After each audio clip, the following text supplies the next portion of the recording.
As you can probably tell, I love donuts, particularly when they lead to attempts on world records. This is Nissan's fantastic 350Z Roadster, a car we on Fifth Gear absolutely love. And this is Santapod Raceway in Northampton. And these are a bunch of the UK's top drift cars and their owners, and those ingredients are going to make a lot of donuts. Now, the 350Z might not have the 350 horsepower its name suggests, but rear-wheel drive and 280 brake is plenty for a bit of drifting. But I'm not interested in that today. I'm in the mood to set a new world record. Oh, yes. Today, these drifters will be using their tyre smoking skills for one specific purpose: to set the record for the most number of cars simultaneously doing donuts. To be eligible for the record, all the cars must be donuting for at least 10 seconds, and I'll be participating in the 350Z. Although the organisers said they'd have preferred TIFF. Oh dear.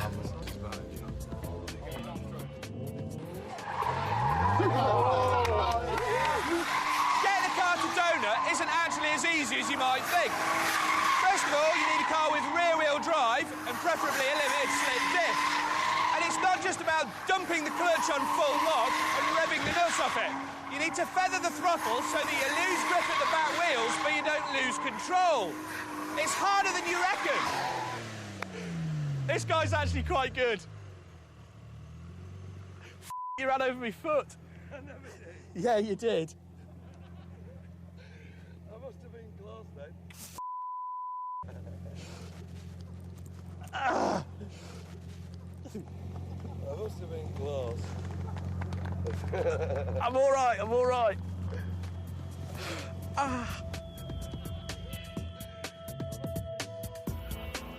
Now carrying a serious injury to my foot, it was imperative I got some expert advice.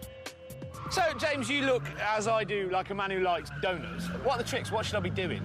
Basically, just give it lots of gas, lots of angle on the steering, and then you just control it with your right foot. You don't really do a lot with the steering wheel other than just little adjustments. Just feather the throttle and keep it going. Feather the throttle, pump the throttle, depends what your personal preference is. I start off pumping the throttle, and then once I know the rear tyres are good and slickish and the rubber's a bit melted, then I'll just go smooth, and at that point it's simple. So what do these are all drift cars, yeah? Yes. So what do they have that makes it different from a road car? See, a road car has to act normally on the road. So when you turn a circle, like turning out of a junction, your inside wheel goes less far than the outside one. So you have what's called a differential to allow that wheel to go further. Well, we don't want that. We want the wheels to spin pretty much together. So we have locking diffs. So the minute you've got power applied or you let off the power, they literally just grip solid, and then that makes the wheels spin together as one. Good drift car would be Nissan Skyline, Nissan 200SX, rear-wheel drive Corolla, and then you have your cheaper market, which would be Ford Sierra. You can see one tearing around there. Yeah. So basically wants this relatively tunable rear-wheel drive car. I was going to be at a slight disadvantage because our 350Z was totally standard with none of those fancy diffs. So the experts recommended overinflating the tyres to help them spin up more easily. Although some were spinning their tyres so much, they exploded with catastrophic results. Hey! That was his entire front bumper just gone.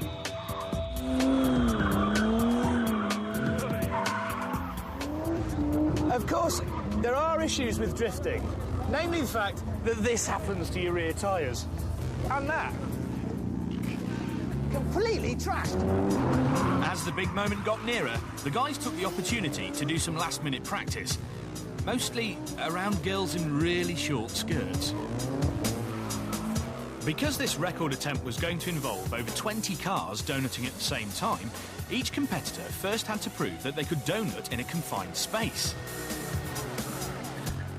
Including me. But despite my foot injury, bog-standard car and the fact I'm not TIFF, everything went well.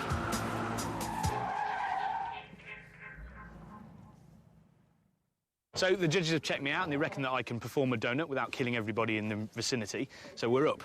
The World Donut Record 2006. After a safety briefing, we were ready to go. Bagsy and Edge. This was either going to be a glorious triumph of delicate car control, or a 22-car pirouetting pile-up. This is going to be mental.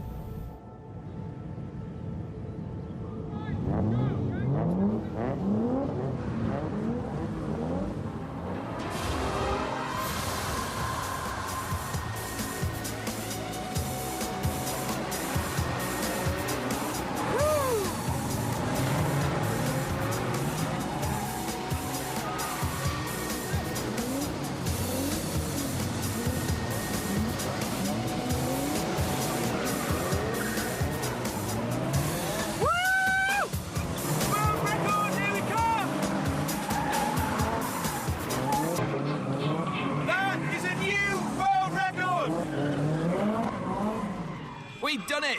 22 cars donutting simultaneously for 15 seconds. And a few of the lads celebrated by doing some more donuts.